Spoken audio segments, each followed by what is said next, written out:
Olá, bom dia, boa tarde ou boa noite. Tudo sussi? Meu nome é Vanderlei Silva e eu sou professor oficineiro de técnica vocal da Escola Municipal de Música de Paranaguá, das oficinas culturais da Secultura. Este formato de videoaula é um pouco diferente do que a gente estava acostumado com as nossas aulas presenciais. Pode ser que vaze um som externo ou que eu dê uma erradinha aqui, eu rapidamente me corrija e siga sem grandes edições. Mas é muito importante que a gente vá se adaptando a esse novo ambiente, não é mesmo?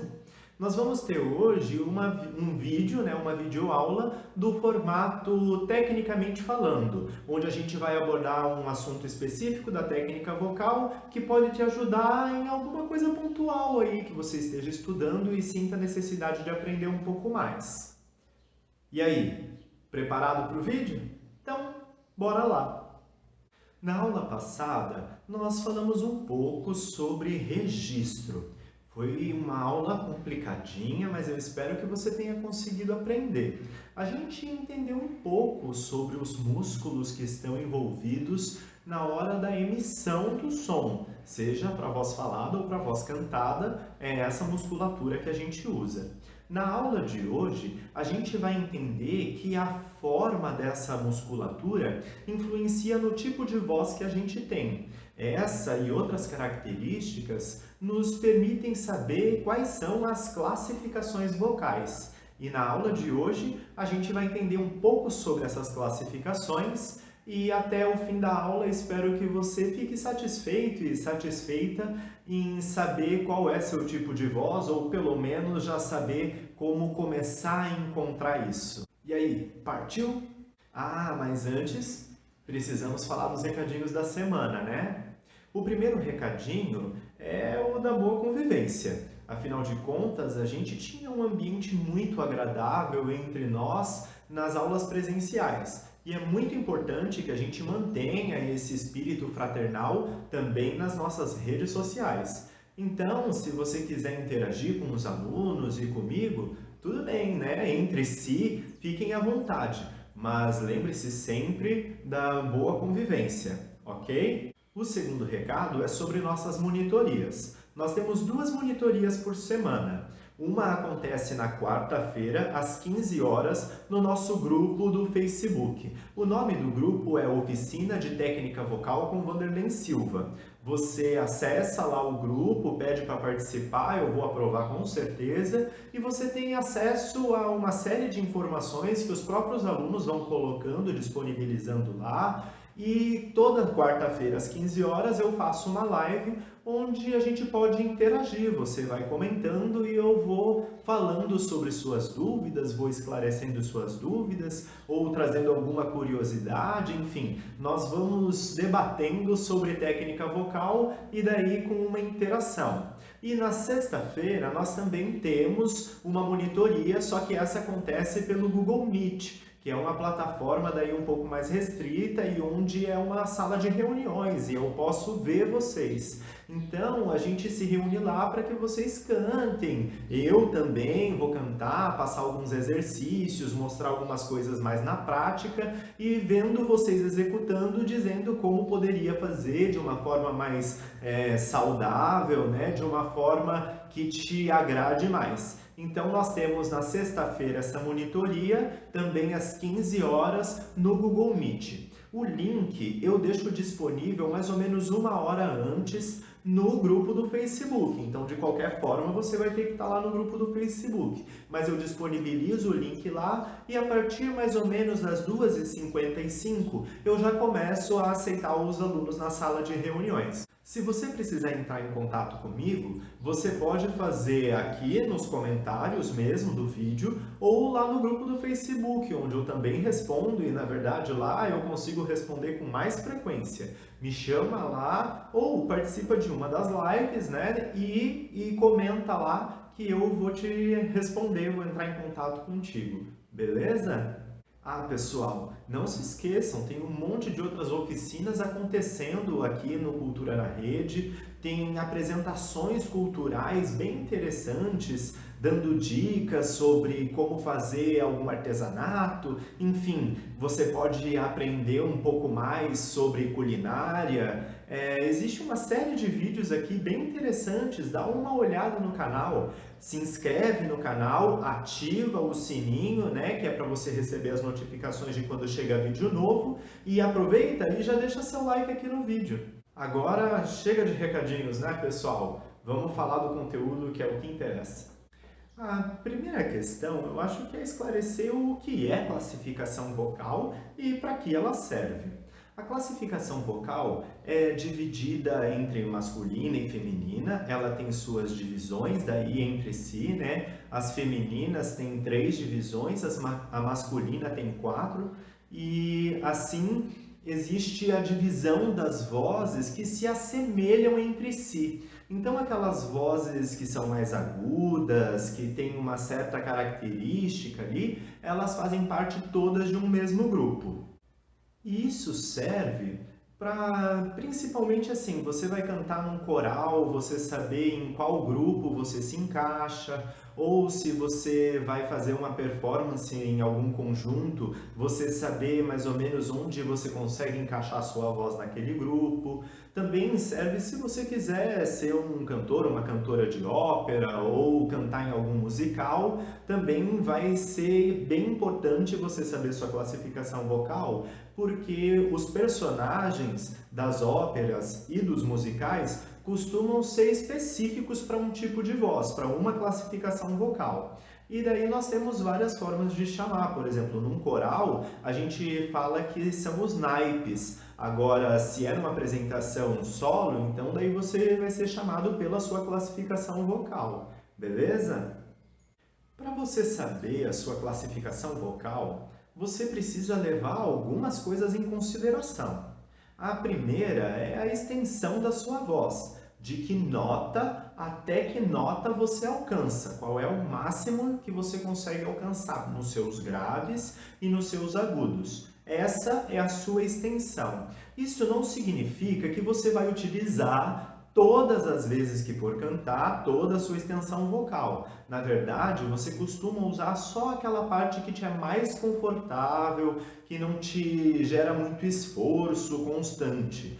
E essa parte nós chamamos de tessitura. Então, tanto a sua extensão vocal quanto a sua tessitura são levadas em consideração para saber qual é a sua classificação vocal. Mas esse não é o único fator, existem alguns outros que podem formar esse conjunto. E também não é uma regra, às vezes você pode ter uma extensão muito grande, mas por causa de algumas outras características, você consegue entender qual é a sua classificação vocal.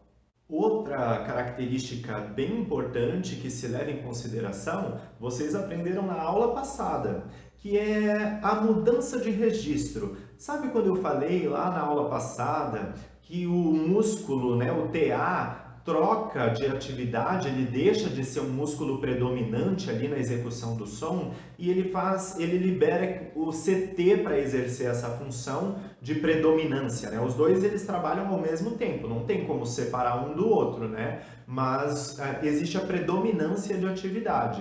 E essa troca de predominância de atividade muscular, a gente costuma chamar de giro, nota de passagem, enfim. E a mudança de registro, né, que é isso que está acontecendo, saindo de um músculo indo para o outro, também é um bom sinal para saber qual é a classificação vocal. Então, por exemplo, se você vai mudar a sua musculatura muda ali numa determinada notinha, existem muitas outras pessoas que também mudam mais ou menos por ali. E esse grupo de pessoas formam a sua classificação vocal. Uma outra questão que é importante se levar em consideração é meio tabu, assim, de se dizer, mas ela faz sentido, principalmente quando se fala na questão científica, né, dos estudos que falam sobre isso. E também não significa que é uma regra, existem sim muitas exceções, mas o biotipo costuma fazer diferença e influenciar, sim, no tipo da voz da pessoa, na classificação vocal.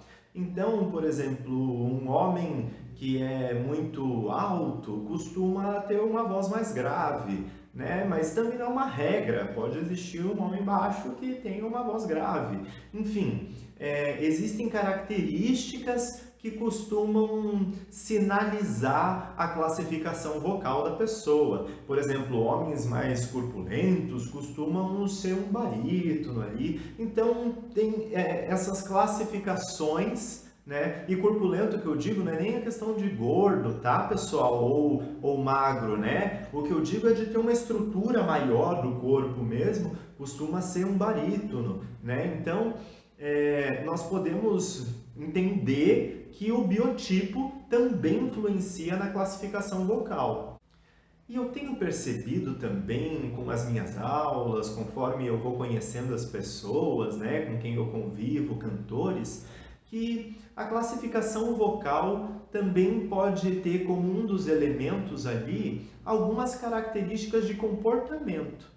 Então, a gente costuma dizer, por exemplo, que as sopranos costumam ser mais delicadas, né, mais suaves e tal, e uma contralto, uma mezzo-soprano já costuma ser mais incisiva, né? Então, existem, claro, também muitas exceções à regra, mas essa é uma outra característica que eu tenho percebido que pode influenciar na classificação vocal. Então, só recapitulando isso, as coisas, né, os fatores relevantes para uma classificação vocal são a extensão, a tessitura. Pessoal, eu já estava esquecendo. Na verdade, tem mais uma característica vocal que é bem importante de se levar em consideração, que é a cor, o brilho, as características de ressonância da voz. Então, uma voz que costuma ser mais fofa, assim, mais cheia, vai ser um barítono ou uma mezzo-soprano. Uma voz com muita ponta, muito metal, costuma ser uma voz mais aguda. Então, essa também é uma característica importante de levar em conta. Eu não vou regravar aquele trecho da aula, então só estou acrescentando aqui para vocês, beleza? Agora, pessoal, que a gente já entendeu quais são as características que definem mais ou menos as classificações vocais, a gente vai entender qual é cada classificação vocal. Então, a gente vai começar pelas vozes femininas, da mais aguda, aquela mais fininha, vindo para mais grave, tá bom? Aquela que tem a voz mais grossa, ok? A voz mais aguda das mulheres é a soprano. Existe uma subdivisão, existem vários tipos de soprano, mas hoje a gente não vai falar sobre essa subdivisão. A gente vai falar só sobre a divisão geral das vozes, beleza? Então, o soprano, né, a soprano, ela vai ter ali uma extensão mais ou menos entre um Ré 3 e um Sol 4, levando em consideração se for uma soprano inexperiente, que ainda não tem habilidade, muito estudo, vai ser mais ou menos essa extensão. Quanto mais a pessoa estuda, mais ela amplia essa extensão vocal, então ela vai alcançar mais agudos e mais graves. Mas a gente está falando de uma pessoa que está iniciando, beleza? Vai ser mais ou menos ali. Eu sei que também muita gente não entende das notas musicais, mas logo logo eu coloco uns exemplos aqui para vocês e vocês vão ter mais ou menos uma referência de cada voz, tá bom? Então nós temos aí a soprano, que vai ter uma tessitura, né, uma extensão de Ré 3 mais ou menos até um Sol 4, tá bom? A nota de passagem dessa soprano vai ser mais ou menos ali entre a nota Mi e a nota Fá 4, lá em cima já, tá bom? Então é mais ou menos ali, mas isso também é variável, depende muito do conhecimento prévio, né? Do que a pessoa já conseguiu construir, às vezes sozinha. Então tem toda uma série de, né, poréns aí que precisam ser levados em consideração, mas aí a gente já consegue ter pelo menos uma boa noção.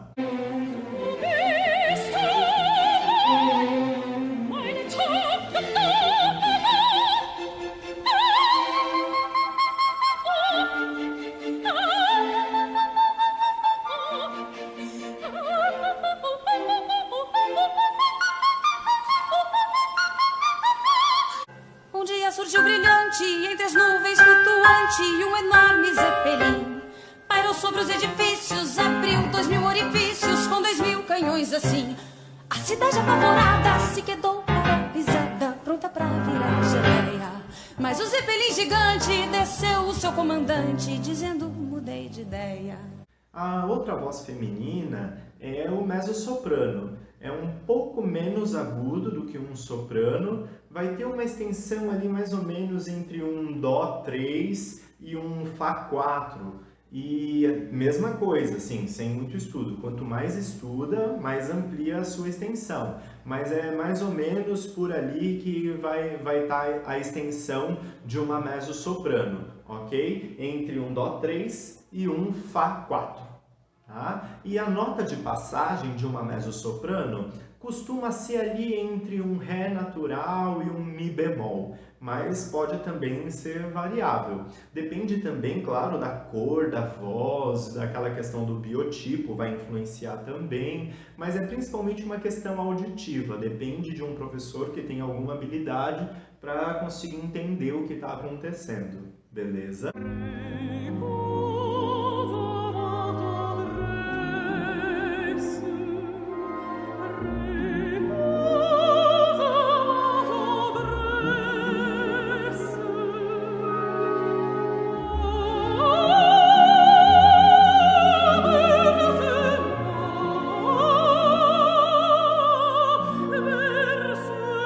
Desamor que mete medo, escreve seu enredo um tanto irreal. Conto novela e seu encanto, moço cavalo branco, sombra de um ideal. É tão bom me olhar no espelho e perceber. Já a contralto é, dentre as mulheres, as vozes mais graves. Então, a gente tem uma tessitura ali bem mais densa, né? Bem mais para baixo do que uma soprano, por exemplo. A extensão de uma contralto vai mais ou menos de um Lá2 até um Mi bemol 4. Tá? E a nota de passagem ali, a mudança de registro, vai acontecer mais ou menos entre um Dó e um Dó sustenido ali, né? Um Dó e um Ré bemol, é a mesma coisa. Mas, né, só muda o nome, mas o som é o mesmo. E na verdade, assim, o pessoal que não tem esse conhecimento vai ter que ir confiando depois nos exemplos, assim, e tendo referência por ali, mas não se esqueçam que nós temos nossa monitoria e lá eu também vou dar um help aí, vou ajudar para a gente entender um pouco melhor sobre isso.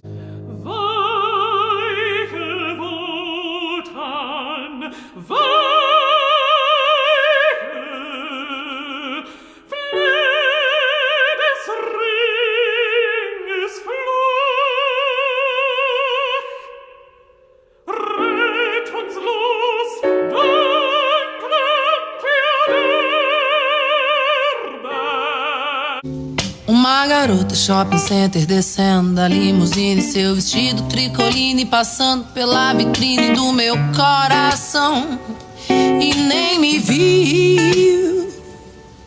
Uma garota shopping center, seu jeitinho petulante, tomando refrigerante na escada rolante, no meio do saguão parei e falei, hey! Já as vozes masculinas são divididas em 4. Existem 3, assim, que a gente tem como habitual e existe uma bem rara, mas bem curiosa, bem interessante e a gente também vai falar um pouquinho sobre ela. A voz mais aguda dessas que tem essas características de voz masculina, né, é o tenor. O tenor vai ter como extensão mais ou menos ali entre um Ré 2 e um Sol 3. Tá? É mais ou menos equivalente à extensão de uma soprano, só que na oitava de baixo, né, por trazer consigo as características de uma voz masculina. Então vai ser na oitava de baixo, mas é mais ou menos a mesma coisa. E a nota de mudança de registro de um tenor também vai ser equivalente à do soprano, mais ou menos um Mi natural e um Fá natural, mas também depende do quanto a pessoa se dedica, estuda, isso vai mudando.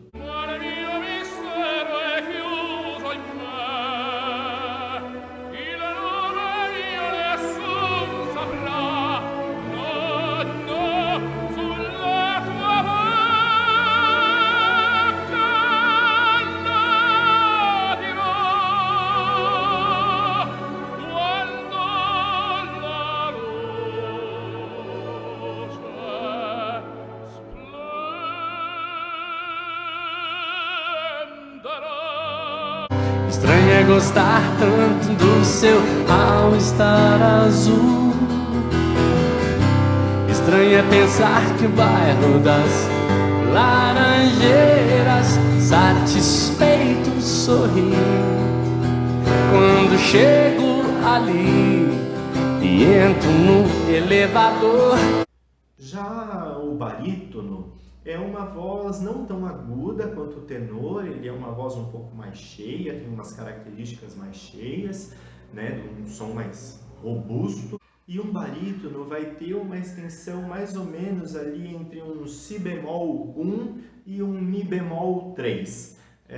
Claro, falando de um barítono também sem estudo, quanto mais estuda, mais amplia essa extensão vocal, né? E a nota de passagem vai ser mais ou menos entre um ré natural e um mi bemol.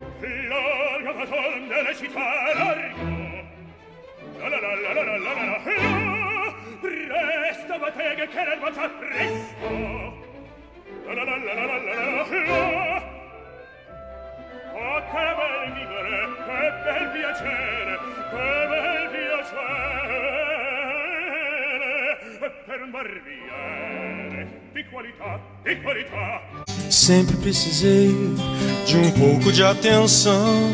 Acho que não sei quem sou, só sei do que não gosto. E desses dias tão estranhos, fica a poeira se escondendo pelos cantos.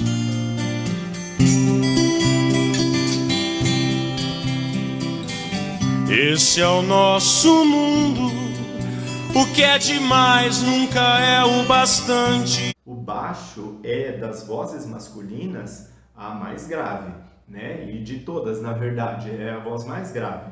O baixo vai ter uma extensão ali entre um sol 1 e um ré bemol 3, tá? É uma extensão bem ampla, né? E bem grave.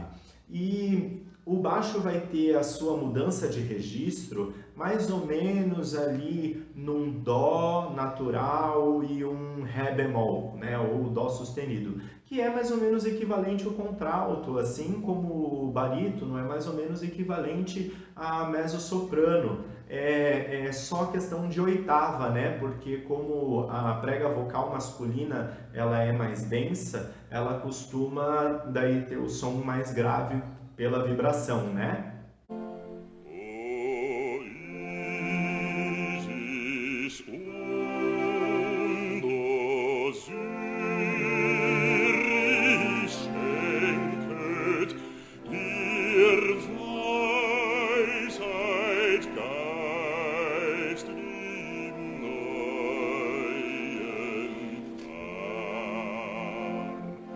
Meu coração, não sei porquê, bate feliz quando te vê, e os meus olhos ficam sorrindo. Existe também uma outra classificação vocal aí para vozes, né, de pessoas nascidas no gênero masculino que tenham características vocais de vozes femininas, né? Então são pessoas que vão ter as características vocais das vozes femininas, tanto na questão da oitava, quanto de extensão, de nota de passagem, e daí faz com que essas pessoas tenham essas características de vozes femininas. São chamados contratenores, e eles podem ser falsetistas, usando uma técnica própria, que é o falsete, para reproduzir esse som, ou pode ter geneticamente alguma característica que se assemelha às pregas vocais femininas. Eles podem ser sopranistas, mezzo-sopranistas ou contraltistas, depende daí de cada fisiologia, né? Eles vão ter as mesmas características vocais das vozes femininas, extensão, a nota de passagem, daí é só seguir aquelas referências. beleza? Mas fica aí essa curiosidade, né? Uma voz bastante interessante. Se vocês quiserem, pesquisem mais um pouco sobre a história do contratenor, por exemplo, vocês vão ver que o começo de tudo isso tem uma história bastante obscura, assim, cabulosa. Dá uma olhada lá.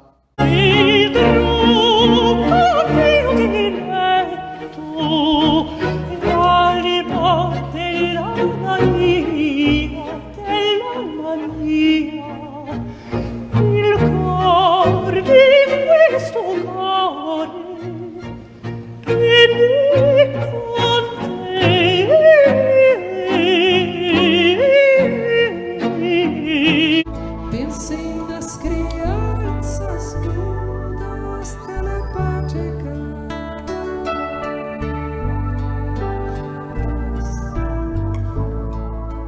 Pensei nas meninas cegas e inexatas.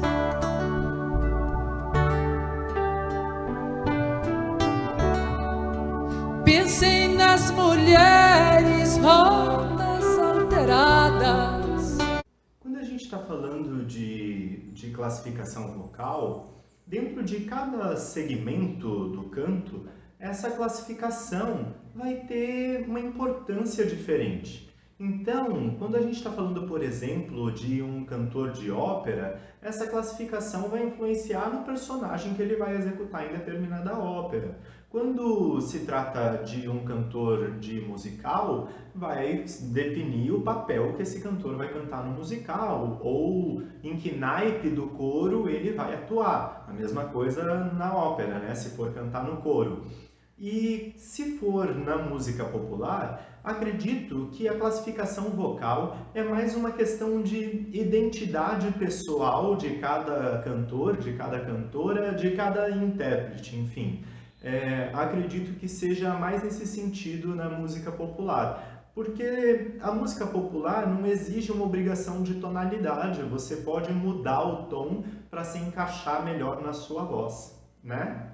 E é muito importante que a gente entenda que a classificação vocal, ela não é para ser uma limitadora da nossa voz, ela é para ser uma identidade que a gente tem. Mas não se prenda a isso, cante o repertório que te for saudável, que você goste, que combine contigo, que te faça se sentir bem de alguma forma. Né? Então, assim, se você quer cantar uma música que é um pouco aguda, mas você sente que não tem problema com isso, você dá conta, fique à vontade de fazer. Nada vai te impedir. A mesma coisa se você for cantar alguma coisa grave ali, que está fora da sua classificação vocal, mas você acha que não vai ter prejuízo ali, você dá conta de executar, então faça a obra, né? Mãos à obra, execute lá. Tá bom? Não deixe que a classificação vocal seja uma limitadora. E lembre sempre que é preciso, para ter uma classificação vocal, compreender e conseguir executar pelo menos o básico dos elementos da técnica vocal. A respiração, o registro e a ressonância precisam estar em harmonia, pelo menos assim, um básico, para que essa classificação vocal possa ser dada com êxito, né? Ela possa ser aplicada com êxito. Então é por isso que geralmente assim não é na primeira aula que se faz esse tipo de coisa, que se dá essa classificação vocal. Isso é algo que vai se construindo com o tempo e conforme vai se aprendendo sobre as características da sua voz, é que você vai entendendo qual é a sua classificação vocal. Beleza? Então, pessoal, a gente vai ficando por aqui. Hoje nós vimos sobre as classificações vocais, entendemos como elas são definidas e quais são as classificações que existem.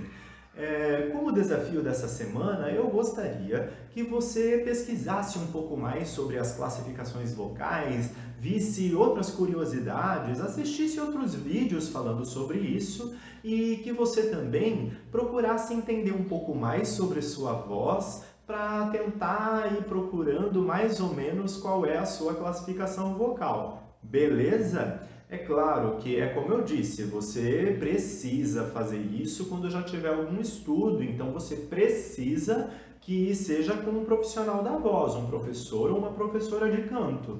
Mas eu quero que você faça como exercício mesmo, vá experimentando para ver como que está soando ali, procurando entender as características da sua voz para ver qual é a sua classificação vocal. Beleza, pessoal? A gente está encerrando por aqui. Não se esqueçam das nossas monitorias, quarta-feira às 15 horas no Facebook e na sexta-feira também às 15 horas, só que no Google Meet. Beleza? Então, é nóis!